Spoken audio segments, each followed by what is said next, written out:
Hello everyone. Class 10th का chapter कौन सा है? एग्रीकल्चर। ठीक, एक ही वीडियो में पूरा चैप्टर हम लोग कवर करेंगे और ऐसा कोई कॉन्सेप्ट नहीं होगा जो बताया ना जाए। ठीक, और इतने कायदे से बताया जाएगा कि सब समझ में भी आएगा, गारंटी है। देखो, एग्रीकल्चर का सबसे पहले देखते हैं कि मीन्स क्या होता है। एग्रीकल्चर मीन्स, और हाँ एक बात और, इसका एक सेकंड पार्ट भी आएगा। ठीक, जिसमें सारे के सारे क्या होंगे, क्वेश्चंस, और क्वेश्चन का आंसर कैसे लिखते हैं ये भी होगा। ठीक, अब अपने टॉपिक पे वापस लौटते हैं। एग्रीकल्चर का मीन्स क्या होता है? देखो, क्रॉप्स को ग्रो करना, ग्रोइंग क्रॉप्स, रेयरिंग एनिमल्स, पशुओं को पालना, rearing animals, and producing producing food, fibre and raw material. Raw material, grow करना किसको? क्रॉप्स को ग्रो करना, पशुओं को पालना, रेयरिंग एनिमल्स, और producing food, fibre, raw material. यही क्या होता है? एग्रीकल्चर का मतलब होता है। अगला एक क्वेश्चन दिमाग में आता है कि why is agriculture important for India, important in India. India में एग्रीकल्चर क्यों इम्पोर्टेंट है? देखो, पहला तो इसका मतलब ये हुआ, इसके आंसर में कैसे लिखेंगे? 2/3 of Indian population, 2/3 of population depend किस पे करती है अपनी? डिपेंड्स ऑन एग्रीकल्चर, एग्रीकल्चर पे डिपेंड करती है। और एग्रीकल्चर ही पूरे कंट्री को क्या करता है? फूड प्रोवाइड करता है, provides food to provide food for the whole country. ठीक, आगे क्या तीसरा पॉइंट इसमें ये लिख सकते हैं कि provides raw material to industry. ये क्या करता है? प्रोवाइड करता है, provides raw material to industry. ठीक, जैसे टेक्सटाइल इंडस्ट्री है, मान लो क्या है? Textile industry. टेक्सटाइल इंडस्ट्री को कॉटन दिया जाएगा, कॉटन कैसे होगा? एग्रीकल्चर से होगा। ठीक, अगला जैसे शुगर इंडस्ट्री को, जहाँ शुगर बनती है, उसे शुगर केन कहाँ से मिलेगा? एग्रीकल्चर से मिलेगा। ठीक, अगली इसी में बात कर सकते हैं हम ये कि ये प्रोवाइड करता है, प्रोवाइड्स एम्प्लॉयमेंट। एम्प्लॉयमेंट क्या करेगा? प्रोवाइड करेगा लोगों को। और कंट्रीब्यूट करता है नेशनल इनकम में, नेशनल इनकम में एग्रीकल्चर कंट्रीब्यूट भी करता है। सुनो, अभी तक क्या बताया? सबसे पहली बात बताई गई तुमको कि एग्रीकल्चर का मीन्स क्या होता है। एग्रीकल्चर का मीन्स होता है कि growing crops, rearing animals, producing foods, fibre, raw material. ये सब किसके अंतर्गत आते हैं? एग्रीकल्चर के अंतर्गत आते हैं। अगली, why is agriculture important? Agriculture important क्यों? क्योंकि 2/3 ऑफ पॉपुलेशन किस पे डिपेंड करती है? एग्रीकल्चर पे डिपेंड करती है। Provides food for the whole country, और क्या करती है? प्रोवाइड कराती है पूरी कंट्री को फूड। और जो इंडस्ट्री होती हैं उनको क्या प्रोवाइड कराती है? Raw material. और एम्प्लॉयमेंट बढ़ाता है। और नेशनल इनकम में क्या करता है? कॉन्ट्रीब्यूट। बात समझ में आई थी कि नहीं? आगे चलते हैं। देखो, इसीलिए एक पॉइंट यहाँ पर एक देख लो, इसीलिए इंडिया को क्या कहते हैं? India is an agricultural country. ठीक, इसीलिए इंडिया को क्या बोलते हैं? Agricultural country. इसके बाद हम देखते हैं types of farming. Types of farming, farming के कौन कौन से टाइप हैं? सबसे पहले हम बात करते हैं प्रिमिटिव फार्मिंग की। प्रिमिटिव फार्मिंग की एक एक टाइप लिखेंगे और उसके टाइप में क्या क्या पढ़ते हैं वो भी लिखते चले जाएंगे। ठीक, देखो प्रिमिटिव फार्मिंग क्या है, ये ओल्डेस्ट टाइप है फार्मिंग का, ये ओल्डेस्ट टाइप है। ठीक, कौन से रीजन में होता है, नॉर्थ ईस्ट रीजन में ये होता है। ठीक, अब इसमें होता क्या है, इसमें सारे सिंपल टूल्स जो होते हैं, सिंपल टूल्स का क्या किया जाता है, एग्रीकल्चर करने के लिए यूज़ किया जाता है। और ये लोग किस पे डिपेंड होते हैं, डिपेंड ऑन मॉनसून। किस पे डिपेंड होंगे, मॉनसून पे डिपेंड करेंगे। अच्छा, ये लोग सब घर के लोग ही मिलके क्या करते हैं, खेती करते हैं, इसीलिए लो प्रोडक्टिविटी, क्योंकि इनके पास कोई एडवांस टूल नहीं है, ना ही हाई यील्डिंग बीज होते हैं इनके पास, मतलब सीड्स। ठीक, इसीलिए क्या होते हैं, लो प्रोडक्टिविटी होती है। एग्जाम्पल जैसे इसका झूम कल्टीवेशन, झूम कल्टीवेशन।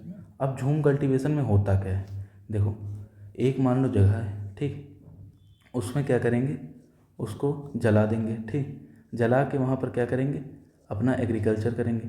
ठीक, फिर उस जगह को छोड़ के अगली जगह पर चले जाएंगे। ठीक, अब इस जगह को छोड़ के गए कि ये जगह दोबारा रिकवर कर जाए, बात समझ में। अब इसके अलग अलग जगह पर अलग अलग नाम है। ठीक, कहीं पर इसे झूम कल्टीवेशन को किसी और नाम से जाना जाता है, कहीं पर किसी और नाम से जाना जाता है। तो कुछ हम नाम आपको बता दे रहे हैं, वो याद कर लीजिए, और भी आगे पेपरों में ये सब पूछा जाता है। जैसे इसी कल्टीवेशन को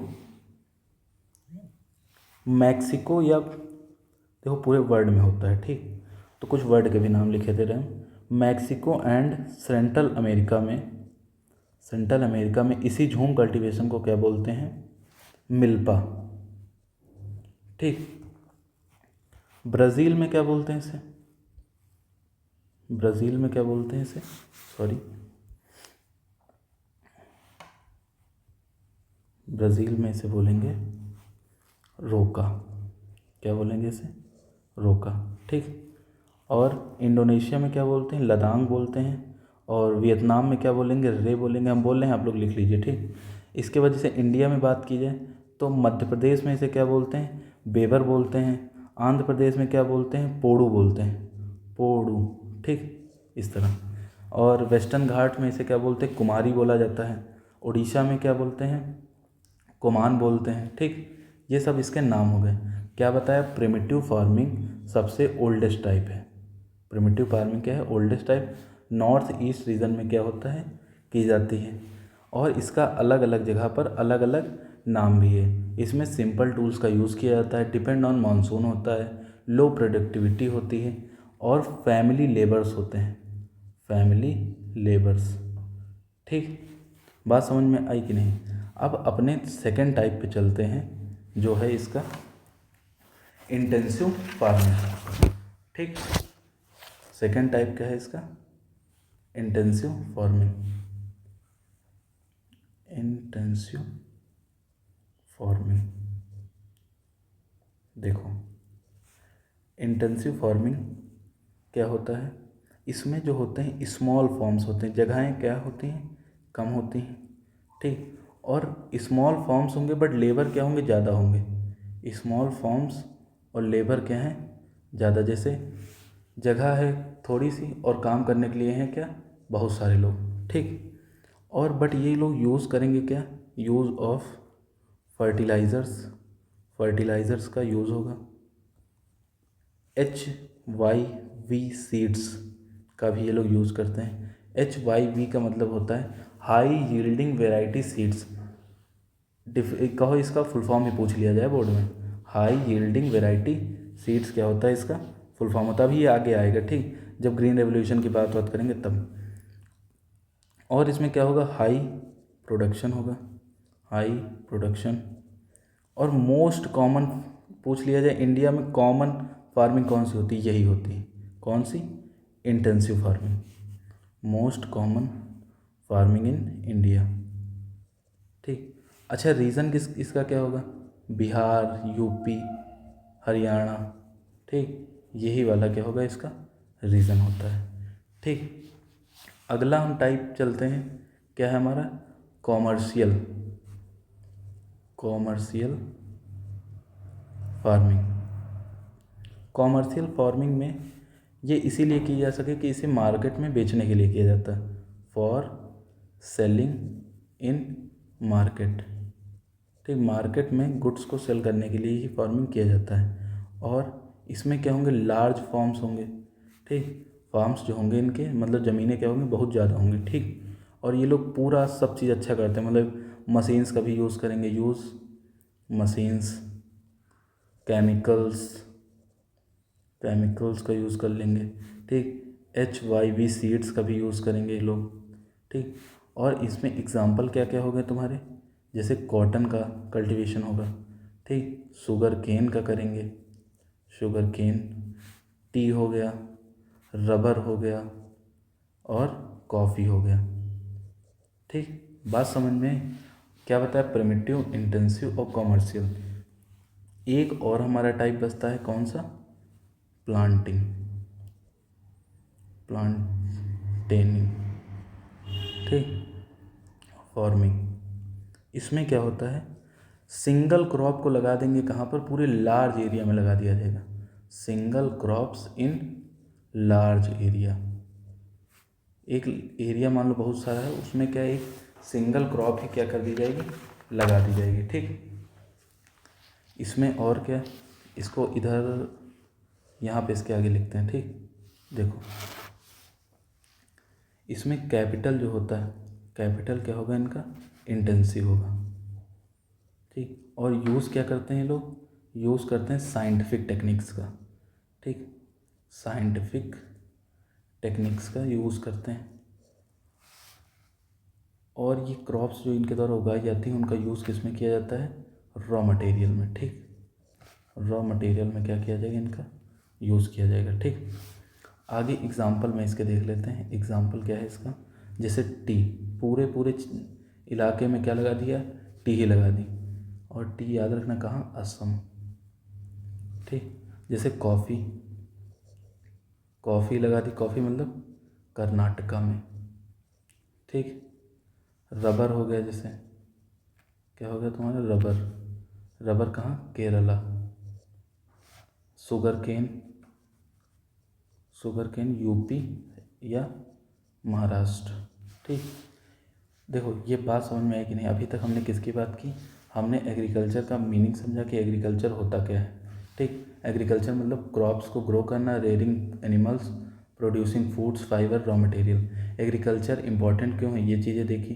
ठीक, इसके फार्मिंग के हम लोगों ने क्या देखे, टाइप्स देखे कि किस किस तरह की फार्मिंग की जाती है। प्रिमिटिव जैसे ओल्डेस्ट फार्मिंग, इंटेंसिव जो इंडिया में सबसे ज़्यादा की जाती है, कॉमर्शियल जिसको बाहर मार्केट में सेल करने के लिए, और प्लांटेशन क्या लिखा, प्लांटिंग फार्मिंग क्या होगी, जैसे एक पूरे एरिया पे क्या लगा दिया जाएगा, एक सिंगल क्रॉप ही क्या की जाएगी, लगा दी जाएगी। ठीक, और जैसे ये बता दिया कि असम में क्या होगी, tea, coffee Karnataka, rubber Kerala, sugar cane MP या महाराष्ट्र।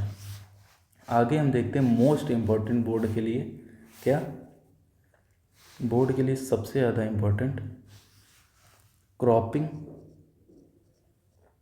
सीजन्स। पक्का है कि यहाँ से क्वेश्चन आएगा ही आएगा। Cropping seasons in India. देखो, पहला रबी की फसल, जिसे विंटर क्रॉप भी कहते हैं, विंटर क्रॉप्स।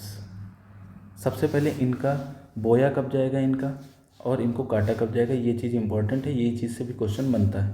देखो जैसे रबी की फसल है, इसे बोया मतलब सोन किया, कब किया जाएगा, इसे बोया जाएगा इसे अक्टूबर,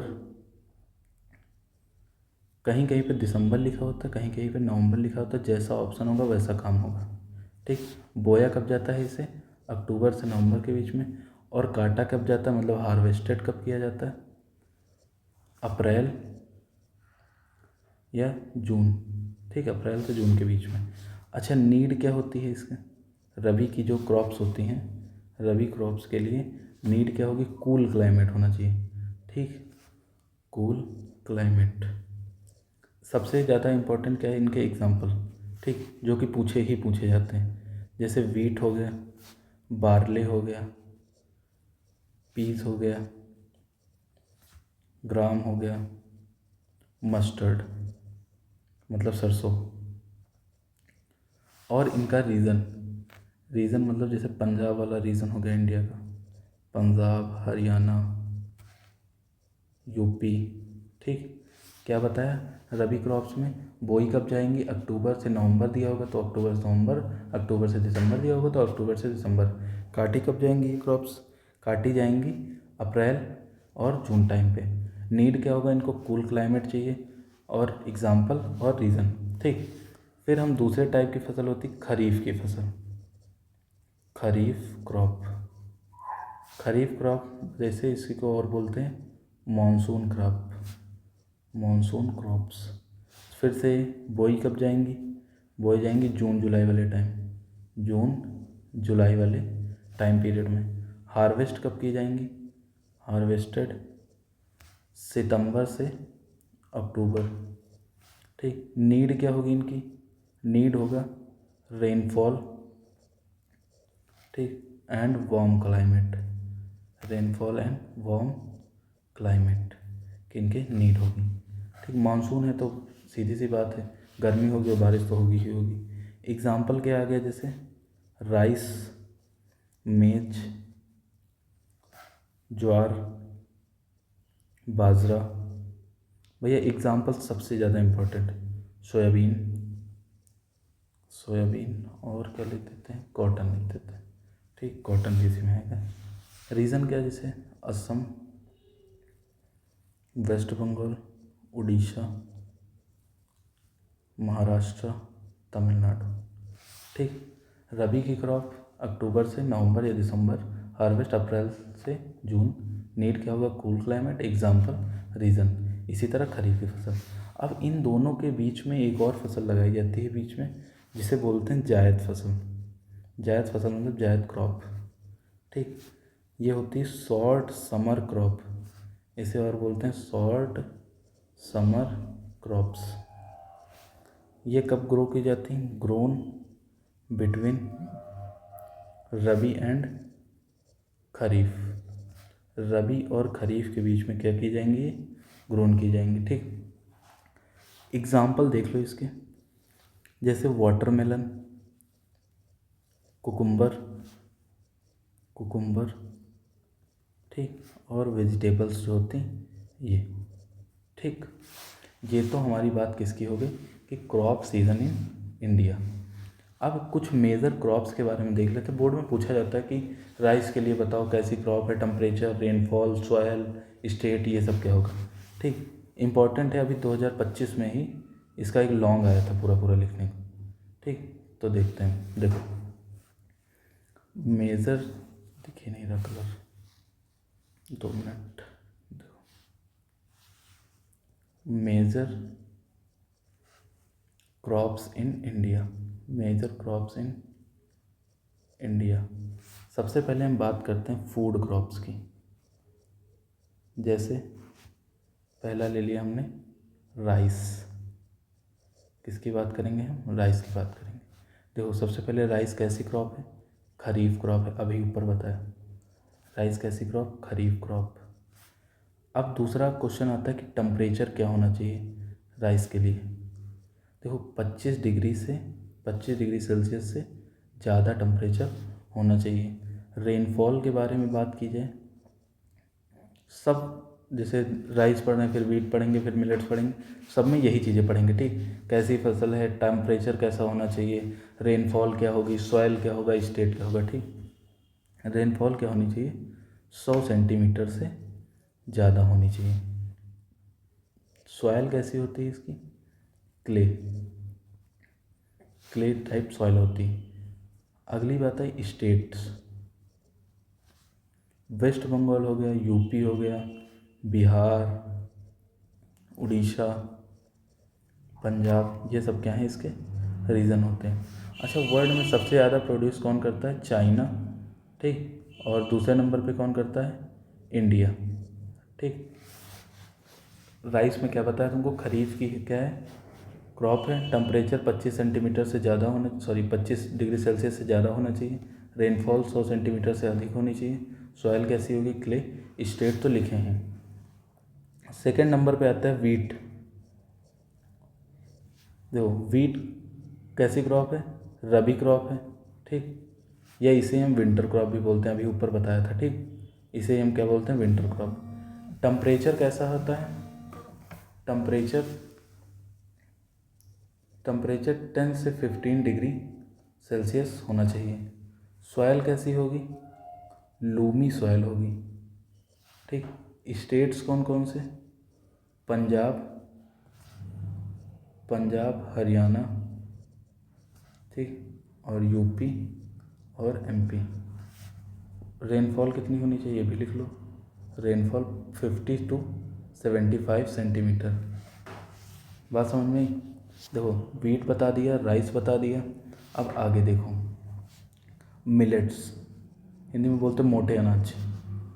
देखो मोटे अनाज में जैसे रागी आ गया, बाजरा आ गया, ये सब मोटे अनाज है। अच्छा जैसे पूछ लिया जाए रागी कैसी सॉइल में होती है, ब्लैक, ठीक, और बाजरा सैंडी सॉइल में होता है। रीज़न कौन सा इसका होता है, महाराष्ट्र, कर्नाटका, आंध्र प्रदेश, मध्य प्रदेश, ये सब क्या है इसका रीज़न। और ये कहता है ड्रॉट रेजिस्टेंस, ठीक। आगे हम बात करते हैं मेज की। ये सारे क्रॉप के बारे में पढ़ना तो पड़ेगा क्योंकि जब बोर्ड में आता तो पढ़ना भी पड़ेगा। मेज के लिए टेम्परेचर क्या चाहिए, 21 से 27 डिग्री सेल्सियस का क्या होना चाहिए टेम्परेचर। और ये किस में होता है, ओल्ड एलुवियल जो होगी सॉइल, ओल्ड एलुवियल सॉइल उसमें होगा। यूज़ इसका पूछ लिया जाए, यूज़ तो फूड में भी हो जाएगा, फॉडर में भी हो जाएगा, मतलब चारा, ठीक। रीज़न कौन सा है, कर्नाटका रीजन, यूपी, बिहार। कोई दिक्कत नहीं ना।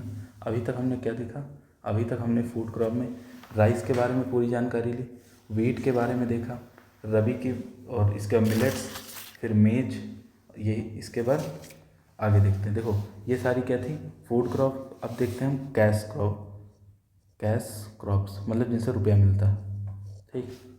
जैसे शुगर केन।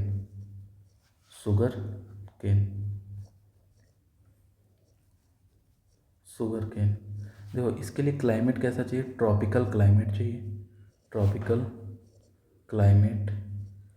नीड क्या होती है, कितना टाइम पीरियड लगता है, need 10 to 12 month to grow, ठीक। टेम्परेचर क्या चाहिए, 21 डिग्री सेल्सियस से लेके 27 डिग्री सेल्सियस। रेनफॉल कैसी चाहिए, 75 सेंटीमीटर से 100 सेंटीमीटर, ठीक। इंडिया इसका क्या है, इंडिया सेकंड लार्जेस्ट प्रोड्यूसर है, सेकंड लार्जेस्ट क्या है प्रोड्यूसर। फर्स्ट पे कौन सा है, ब्राज़ील है, ठीक। इसके बाद हम बात करते हैं कॉटन की। कॉटन टेम्परेचर क्या चाहिए, 21 डिग्री सेल्सियस से लेके 30 डिग्री सेल्सियस। 200 डेज क्या होने चाहिए, फ्रॉस्ट फ्री, ठीक, फ्रॉस्ट फ्री डेज होने चाहिए, मतलब कोहरा वोहरा ना पड़े, ठीक। सॉयल कैसी होती है इसकी, ब्लैक सॉयल, ठीक, ब्लैक सॉयल जिसमें लगा है। सबसे ज़्यादा बार रिपीटेड क्वेश्चन यही होगा, पता नहीं कितने सारे पेपर में पूछा गया, कॉटन के लिए सॉयल बताओ, ब्लैक सॉयल होती है, ठीक। और पूछ लेता है कौन सी क्रॉप है, खरीफ क्रॉप है। रीज़न पूछ लेता है, महाराष्ट्र, गुजरात, मध्य प्रदेश, कर्नाटका, ठीक। इसके बाद बात करते हैं जूट की, और इसमें भी फर्स्ट नंबर पे कौन है, चाइना है इसमें, सेकंड नंबर पे कौन है, इंडिया प्रोड्यूसर, ठीक। जूट रिक्वायर होता है इसको, जूट रिक्वायर्स स्टैंडिंग वाटर। और स्टेट कौन से हैं इसके, West Bengal and Assam. Jute का यूज़ किस में किया जाता है, नारियल की रस्सी देखे होगे तुम लोग, यूजेस फॉर रोप्स, ठीक, यूज़ किया जाता है किसमें, रोप में यूज़ किया जाता है। अगला है टी से भी क्वेश्चन बहुत सारे बनते हैं कि टी के लिए हैवी रेनफॉल चाहिए, हैवी रेनफॉल, कूल क्लाइमेट चाहिए, कूल क्लाइमेट, हिली स्लोप्स लगाने के लिए, ठीक। लेबर इंटेंसिव, लेबर क्या होनी चाहिए, ज़्यादा से होनी चाहिए, ठीक, इंटेंसिव। 2024 के डाटा के अनुसार हम बता रहे हैं तुमको, चाइना पहले पे था और इंडिया सेकंड नंबर पे था, ठीक। अब देखो ये सब बातें हुई, अब हम बात करते हैं ग्रीन रेवोल्यूशन की। किसकी बात करेंगे, ग्रीन रेवोल्यूशन की। मस्त सा टॉपिक है ग्रीन रेवोल्यूशन। देखो ग्रीन रेवोल्यूशन, सबसे पहले ग्रीन रेवोल्यूशन इंट्रोड्यूस कब हुआ इंडिया में? ग्रीन रेवोल्यूशन इंट्रोड्यूस हुआ था 1960s के time, 1960s in India. Green revolution में हुआ क्या था, सबसे पहली बात तो ये, ग्रीन रेवोल्यूशन क्या था, इसमें HYV सीड्स का यूज़ किया गया था, ठीक। HYV मतलब high yielding variant seeds, high yielding variant seeds. ये ऐसे सीड्स थे जो डिजीज़ फ्री थे, डिजीज़ फ्री हैं, हाई यील्डिंग सीड्स हैं, मतलब जब इनको बोया जाएगा तो बहुत सारा अनाज पैदा होगा, ठीक। डिजीज़ क्या है, रेजिस्टेंस। अब सबसे पहले इसके फादर कौन माने जाते हैं, कौन सबसे पहले ये सब लेके आया? फादर इनके वर्ड में जो माने जाते हैं उन्हें, नाम है उनका नॉर्मन बोरलॉग, ठीक, ये वर्ड में। अच्छा इंडिया में फादर कौन है इनके? इंडिया में फादर MS स्वामीनाथन क्या है इंडिया में, ठीक। अच्छा क्वेश्चन पूछा जाता है इसके मेन फीचर्स क्या थे? मेन फीचर्स अभी तुमको बताया भी हमने कि HYV सीड्स का क्या किया गया था, यूज़ किया गया था। एंड केमिकल फर्टिलाइजर्स का यूज़ किया गया था, फर्टिलाइजर्स यूज़। इरिगेशन के लिए जुगाड़ किए गए, मतलब कैनाल्स बनाई गई, ठीक। कैनाल्स को क्या किया गया, बनाया गया। और ट्रैक्टर और जैसे हार्वेस्टर, इन सब चीज़ों का यूज़ किया गया, जिसे क्या बोलते हैं, मशीनाइजेशन, ठीक। आगे देखते हैं इसके। देखो ग्रीन रेवोल्यूशन क्या क्या बताया, फिर से एक बार देख लो। ग्रीन रेवोल्यूशन के फादर पूछा जाए, वर्ड में कौन है, नॉर्मन बोरलॉग, ठीक। ग्रीन रेवोल्यूशन को इंडिया में कौन लेके आया, MS स्वामीनाथन, ठीक। इसके बाद पूछा जाए किस टाइम इंडिया में आया, 1960s के टाइम पे ये क्या आया था, इंडिया में आया था। और इसमें क्या यूज़ हुए थे, हाई यील्डिंग सीड्स का यूज़ हुआ था, डिजीज़ रेजिस्टेंस सीड थे। और मेन फंक्शन क्या था, HYV seeds, chemical fertilization, irrigation, इनका सबका जुगाड़ किया गया था। अच्छा इसका कुछ इम्पैक्ट भी तो पड़ेगा। इम्पैक्ट देखो, इंडिया बिकम फूड सरप्लस। अब अच्छे सीड्स का यूज हो रहा है तो फूड सरप्लस तो जाहिर सी बात होगा, food surplus from food deficient, ठीक। फूड सरप्लस किससे हुआ, फूड डेफिशिएंट से, मतलब फूड की कमी थी, इसका इन सीड्स का यूज़ किया गया, ठीक। तो फूड में इंडिया क्या हुआ, सरप्लस हो गया। आगे हम देखते हैं नेक्स्ट टॉपिक अपना इसी में, टेक्नोलॉजिकल एंड इंस्टीट्यूशनल रिफॉर्म्स क्या किए गए एग्रीकल्चर को बढ़ाने के लिए। देखो सबसे पहले इंस्टीट्यूशनल रिफॉर्म में जैसे लैंड रिफॉर्म आए, ठीक, लैंड्स रिफॉर्म किए गए। अबॉलिशन ऑफ जमींदारी किया गया, अबॉलिशन ऑफ जमींदारी, हिस्ट्री में आपने पढ़ा होगा, पढ़ाएंगे भी, ठीक। Abolition of zamindari system. और क्या किया गया, देखो सबके खेत क्या थे, अलग अलग थे, तो इनको क्या किया गया, एक जगह लेके आया गया, कंसोलिडेशन ऑफ लैंड, ठीक। गांव में जिसे चकबंदी बोलते हैं वही है, कि अलग अलग दूर दूर खेत थे तो एक जगह पे सारे खेत कर दिए गए। और टेक्नोलॉजिकल रिफॉर्म्स क्या हुए, जैसे HYV सीड्स का यूज़ करना चालू हुआ, ठीक। इरिगेशन के लिए सुविधाएं की गई, फार्म्स बनाए गए, एग्रीकल्चरल यूनिवर्सिटीज़ बनाई गई, एग्रीकल्चरल यूनिवर्सिटी। और मॉडर्न रिफॉर्म क्या है, मॉडर्न रिफॉर्म्स। देखो मॉडर्न रिफॉर्म्स हैं जैसे क्रॉप का इंश्योरेंस भी अब होने लगा, इंश्योरेंस, किसान क्रेडिट कार्ड KCC, इसका फुल फॉर्म भी पूछ सकता है। MSP मिनिमम सपोर्ट प्राइस, किसी दिन एक वीडियो आएगी जिसमें पूरी बात MSP पे होगी।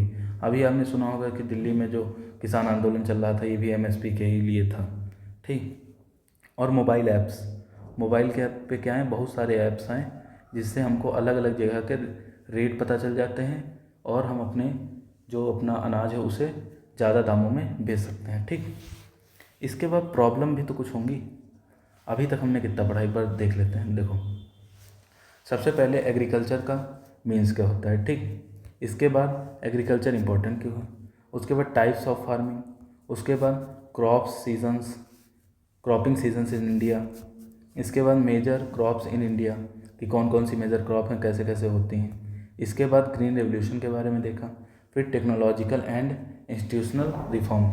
अब देखते हैं problem of Indian agriculture, Indian agriculture, इसमें प्रॉब्लम क्या क्या है। देखो बहुत सारे प्रॉब्लम्स लिखाएंगे, ये लॉन्ग में क्वेश्चन आता है। जैसे स्मॉल लैंड होल्डर, लोगों के पास छोटी छोटी ज़मीनें हैं, ठीक, तो अपने खाने के लिए ही पैदा कर पाते हैं और बेचने के लिए क्या ही करेंगे।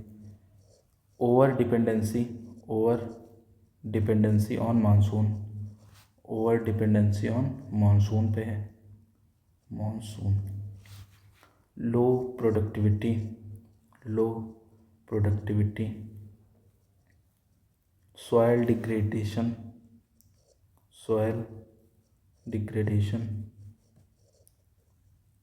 Lack of technology, lack of technology, technology का लैक है, ठीक।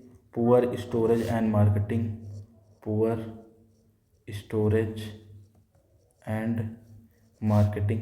देखो जैसे मुझे एक तरफ से याद है वैसे ही आपको भी याद होना चाहिए, ठीक। ऑफलाइन वाले तो जानते ही हैं, ऑफलाइन में सब याद हो जाएगा। लो अवेयरनेस अमंग फार्मर्स, ठीक। आगे जैसे नेचुरल डिज़ास्टर्स आ जाएँ, ठीक, ये सब क्या हैं, प्रॉब्लम्स ही तो हैं।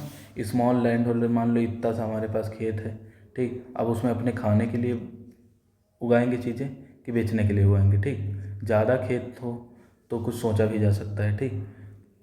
और ओवर डिपेंडेंसी ऑन मानसून, ज़्यादातर चीज़ें किस पे डिपेंड है, मानसून पे डिपेंड है। और जैसे लो प्रोडक्टिविटी होती हुई fertilization, HYV seed, HYV seeds जो आए थे, HYV सीड्स, इसमें बहुत सारे स्टेट्स को फ़ायदा भी होता है, बहुत सारे स्टेट को फ़ायदा नहीं भी पहुंचा था, ठीक। और थोड़ी सी बात 2 मिनट MSP पे कर ही देते हैं। MSP मिनिमम सपोर्ट प्राइस, किसान कहता क्या है कि मान लो हमारी फसल का एक मिनिमम सपोर्ट प्राइस निर्धारित कर दिया जाए कि इतने में तो हमारी क्रॉप बिकेगी। मान लो गेहूं का रेट है, मान लो 25 रुपये kg कर दिया जाए मिनिमम, तो मतलब इससे नीचे तो नहीं बिकेगा, इससे ऊपर अगर बढ़ा तो बढ़ा, मतलब एक मिनिमम सपोर्ट तो उनको मिलेगा कि उनका अगर उन्होंने गेहूं उगाया है तो 25 रुपये kg तो बिकेगा ही बिकेगा। अब क्या होता, कभी 25 कभी 19, तो ये गैप बहुत ज़्यादा है। यही था मिनिमम सपोर्ट प्राइस। एक वीडियो आएगी उसमें बिल्कुल डीप में इस पर चर्चा की जाएगी। प्रॉब्लम ऑफ इंडियन एग्रीकल्चर पे बात हो रही थी। ये सब क्या है हमारे इंडियन एग्रीकल्चर में प्रॉब्लम्स हैं। अब आती है आगे बात agriculture and globalization, globalization, agriculture and globalization, ये क्या सिस्टम हुआ। देखो आफ्टर 1991 क्या हुआ था, फॉरेन कंपनीज़ क्या हुई, इंडिया में इंटर की, foreign companies inter in India, entered in India, ठीक। फॉरेन कंपनी सब क्या आ गई, यहाँ पर आ गई। तो होगा क्या फॉरेन कंपनी के आने से, फॉरेन कंपनी के आने से क्या हुआ, इंडियन फार्मर्स को क्या फेस करना पड़ा, Indian farmer face competition, Indian farmer face competition. और बट देखो इंडियन जो फार्मर्स थे उनको क्या करना पड़ा, कंपटीशन को फेस करना पड़ा, बट इससे एक फ़ायदा भी हुआ कि जो टेक्नोलॉजी थी वो न्यू टेक्नोलॉजी भी मिली, but also get new technology, ठीक। और गवर्नमेंट जो थी, गवर्नमेंट प्रोवाइड सपोर्ट, गवर्नमेंट ने क्या किया, सपोर्ट भी किया। और सपोर्ट कैसे किया, सब्सिडीज देके, ठीक। अब देखो ये तो बात किसकी हो गई, एग्रीकल्चर एंड ग्लोबलाइजेशन की। एक और हेडिंग इसी चैप्टर में आती है अपनी कि सस्टेनेबल एग्रीकल्चर। सस्टेनेबल एग्रीकल्चर क्या है, देखो सस्टेनेबल एग्रीकल्चर के मेथड्स होते हैं। सस्टेनेबल मतलब इको फ्रेंडली, इन्वायरमेंट के साथ एग्रीकल्चर करना, बहुत ज़्यादा ही केमिकल्स का यूज़ मत करना, ठीक। जैसे क्रॉप का रोटेशन करते रहना चाहिए, क्रॉप का रोटेशन करते रहना चाहिए। ये नहीं कि एक खेत है उस पर बार बार शुगर केन लगाए जा रहे हैं, ठीक। क्रॉप का रोटेशन भी बहुत ज़रूरी होता है। ऑर्गेनिक फार्मिंग की तरफ थोड़ा शिफ्ट होना चाहिए, ऑर्गेनिक फार्मिंग, मिक्स्ड क्रॉपिंग, अलग अलग चीज़ों को क्या करना चाहिए, कल्टीवेट करना चाहिए, हार्वेस्ट करना चाहिए। जीरो वाला नहीं देखते हैं, वाटर कंजर्वेशन करना चाहिए। तो वाटर कंजर्वेशन कर लेंगे तो जब बाई चांस क्या हुआ कि सूखा पड़ गया तो वही वाटर क्या करेंगे, हम यूज़ कर सकते हैं, ठीक। और नेचुरल फर्टिलाइजर्स का यूज़ करेंगे। जैसे गांव में देखा होगा वर्मी कंपोस्ट किट्स बनी होती हैं, वर्मी कंपोस्ट किट, ठीक, किट ये क्या होती है, गांव के बाहर बनी होती हैं। नेचुरल जैसे गाय के गोबर का यूज़ किया जाए, ठीक, ये सब चीज़ें यूज़ करते हैं सस्टेनेबल एग्रीकल्चर के लिए। लास्ट हेडिंग हमारे चैप्टर की है एग्रीकल्चर से सपोर्ट क्या क्या होता है और एग्रीकल्चर एम्प्लॉयमेंट में कैसे मदद करता है। देखो एग्रीकल्चर एंड एम्प्लॉयमेंट। अभी तुमको शुरुआत में बताया था 2/3 Indian population depend on agriculture, ये 67% लोग क्या हैं, एग्रीकल्चर पे डिपेंड करते हैं। एग्रीकल्चर सपोर्ट क्या करती है, जैसे डेयरी को ओपन कर दिया, ठीक, फिशिंग ये सब भी इसी के अंदर आता है, ठीक। फूड प्रोसेसिंग इंडस्ट्रीज़, ठीक। अब देखो एक बार हम रिवाइज करा देते हैं फिर वीडियो ख़त्म करते हैं। इसका एक नेक्स्ट पार्ट भी आएगा जिसमें इसके सारे क्वेश्चन लिखना बताएंगे, जो जो पढ़ाया वही लिखना है, ठीक। बट हम बताएंगे क्योंकि तुम लोग लिख तो पाते नहीं हो। देखो सबसे पहले बात की गई कि एग्रीकल्चर का क्या है, मीनिंग क्या होता है, क्रॉप्स को ग्रो करना, rearing animals, producing foods, fibre and raw material. Why agriculture is important, क्योंकि 2/3 पॉपुलेशन जो है किस पे डिपेंड करती है, एग्रीकल्चर पे ही डिपेंड करती है। ये क्या करता है, एग्रीकल्चर प्रोवाइड करता है होल कंट्री को फूड, इंडस्ट्रीज़ को क्या करता है, रॉ मटेरियल प्रोवाइड करता है एम्प्लॉयमेंट और नेशनल इनकम में कंट्रीब्यूट करता है। इसीलिए इंडिया को क्या बोलते हैं, agricultural country. Types of farming देखा, primitive farming, intensive farming, commercial farming और प्लांटिंग फार्मिंग। जैसे प्रिमिटिव फार्मिंग जो है ओल्डेस्ट टाइप है, सिंपल टूल्स, ये सब बातें की गई हैं। पूरा वीडियो देखना, आराम से नोट्स बनाना, ठीक। इसके बाद क्या की गई बात, क्रॉपिंग सीजन्स की बात की गई कि रबी की, खरीफ की, जायद की फसलें कब लगाई जाती हैं और कब कट की जाती हैं। इसके मेजर क्रॉप्स के बारे में देखा, राइस हो गया, wheat, millet, maize, sugar cane, cotton, jute, tea. इसके बाद ग्रीन रेवोल्यूशन के बारे में देखा कि कौन फादर हैं, कैसे क्या हुआ, टेक्नोलॉजिकल इंस्टीट्यूशनल रिफॉर्म क्या क्या हुए और प्रॉब्लम क्या है एग्रीकल्चर में, और एग्रीकल्चर एंड ग्लोबलाइजेशन। फिर लास्ट में हमने क्या देखा, सस्टेनेबल एग्रीकल्चर और एग्रीकल्चर एंड एम्प्लॉयमेंट, ठीक। ये वीडियो हम यहीं ख़त्म करते हैं, इसका पार्ट 2 आएगा। धन्यवाद। जय हिंद, जय भारत, वंदे मातरम।